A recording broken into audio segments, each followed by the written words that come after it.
ayez pitié de quiconque. Malkiel, regarde! Quoi? Où? Je ne vois rien! Ici, là, au loin, ne vois-tu pas? Le naufrage du navire? Ah oui, maintenant je vois chez Altiel. C'est un navire romain et il coule très vite. Je n'ai jamais vu un navire couler aussi vite. Ah ah! Eh bien, ce n'est pas grave. Ils le méritent, ces méchants Romains. Après tous les ennuis qu'ils nous ont causés et qu'ils continuent de nous faire. Il y a seulement quelques décennies, ils ont détruit notre Beth Amikdash et tué brutalement des dizaines de milliers des nôtres. Ce n'est pas mal qu'ils souffrent un peu, dit Shealtiel. Qu'ils souffrent beaucoup pour ma part, a ajouté Malkiel.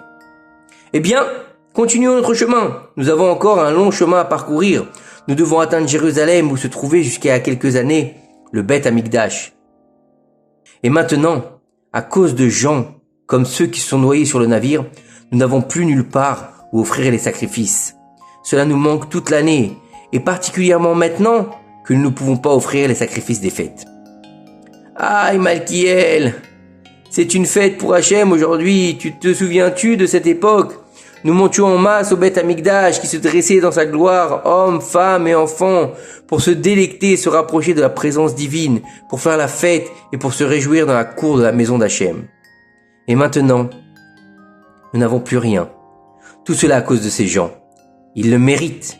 Malkiel et Shealtiel continuèrent leur chemin et montèrent à Jérusalem. À cette époque, le peuple d'Israël avait l'habitude de faire des pèlerinages à Jérusalem, même si le Beth Amikdash n'était plus établi. Ce qu'ils ont fait exactement là-bas nous est inconnu, mais telle était la coutume. Et soudain, une silhouette mystérieuse jaillit des profondeurs de la mer. C'était une figure obscure qui intriguait de nombreux passants. « Gidon !» cria Chilkiyahu avec étonnement. « Tu vois ce que je vois? Voilà quelque chose d'étrange qui s'approche rapidement de nous depuis la mer. » « Oui, Chilkiyahu, je vois, ça a l'air très étrange, ça ressemble à un être humain. » « Un être humain, comme ça, seul dans la mer? Comment, exactement? »« Ben, je ne sais pas, dit Gidon. Mais ici, il s'approche du rivage. Allons voir, peut-être qu'il a besoin d'aide. Appelons Guédalia pour qu'il vienne nous aider. » Gidon, Chilkiyahu et Guédalia s'approchèrent du rivage et découvrirent ce à quoi ils pensaient. C'était effectivement passé. Un homme avait été rejeté hors de la mer.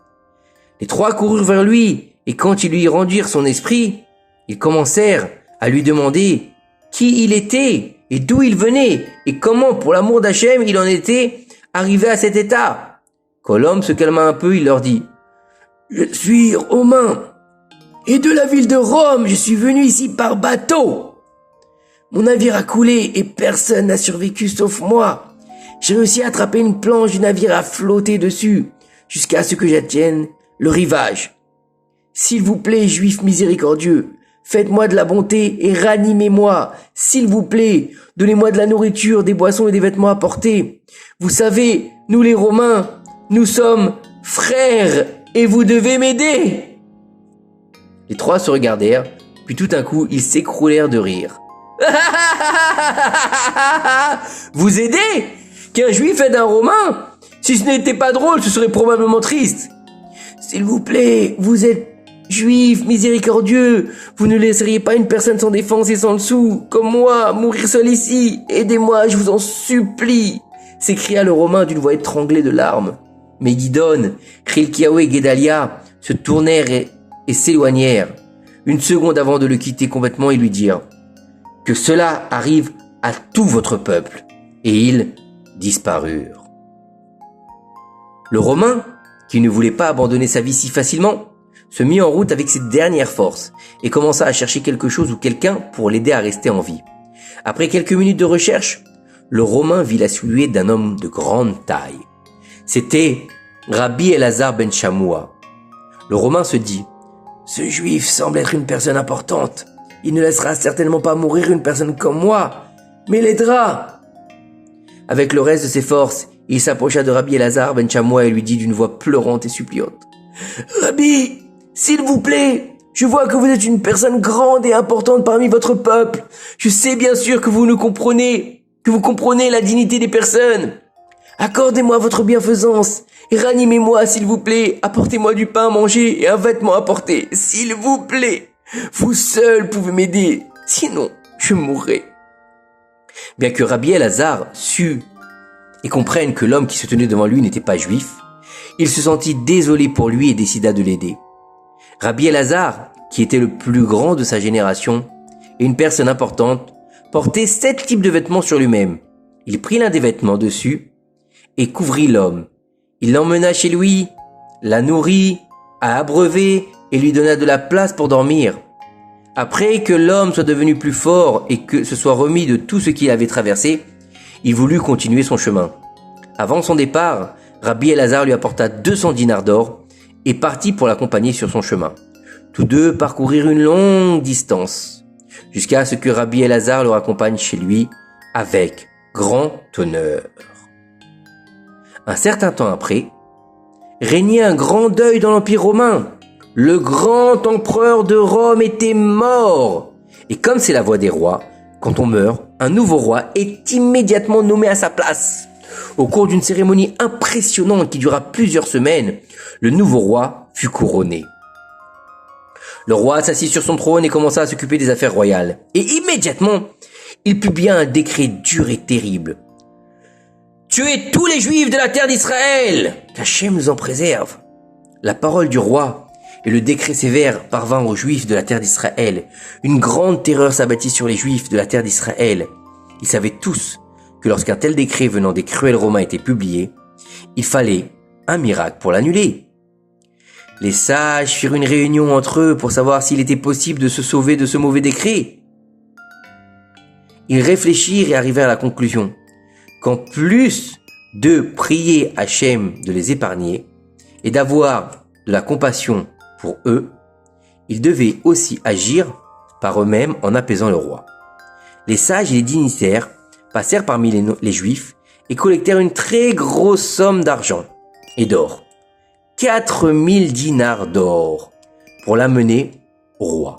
Peut-être que grâce à la belle somme qu'il verra, il acceptera de se calmer et acceptera d'annuler le décret. Mais qui apportera le cadeau au roi, pensèrent-ils? Nous ne pouvons pas envoyer n'importe qui. Il faut une personne vraiment importante pour que le roi comprenne que nous sommes prêts à vraiment l'honorer. Ils ont réfléchi et sont arrivés à la conclusion. Rabbi ben Shammua ira. Il n'y a personne de plus important et de plus honorable dans toute la terre d'Israël.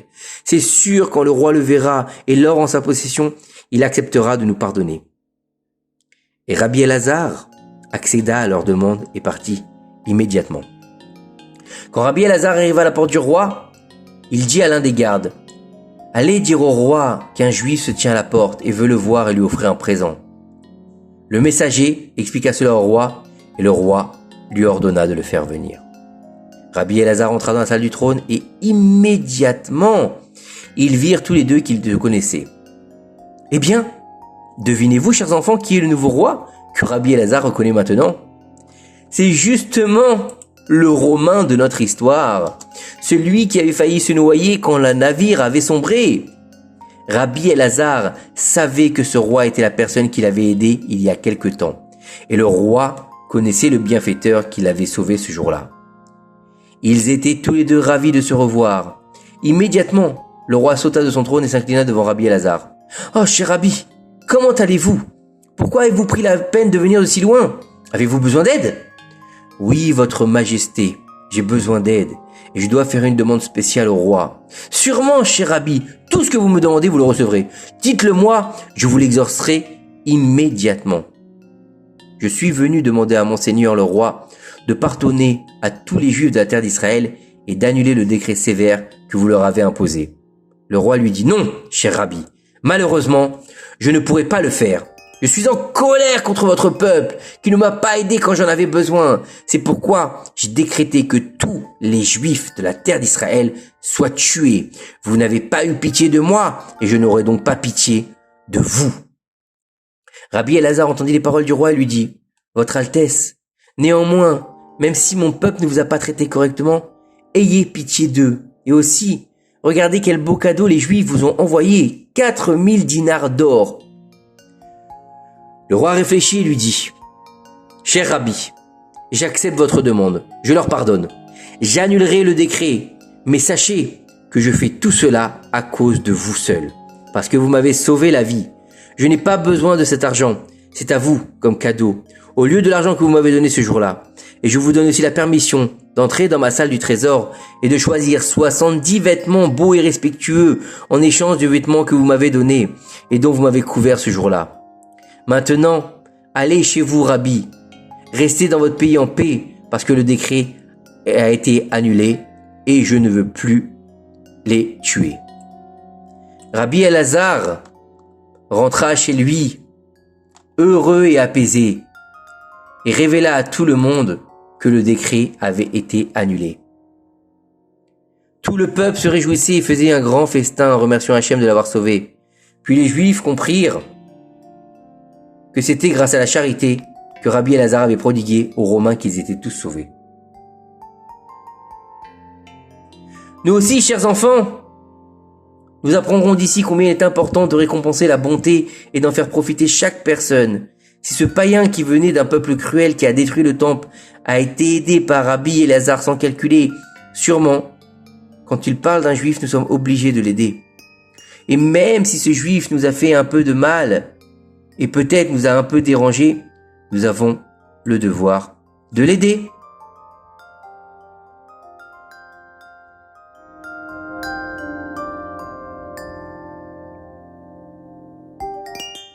Maintenant, chers enfants, il est temps de faire Shema Israël tous ensemble. Shema Israël, Adonai Eloheinu, Adonai Echad. Bonne nuit.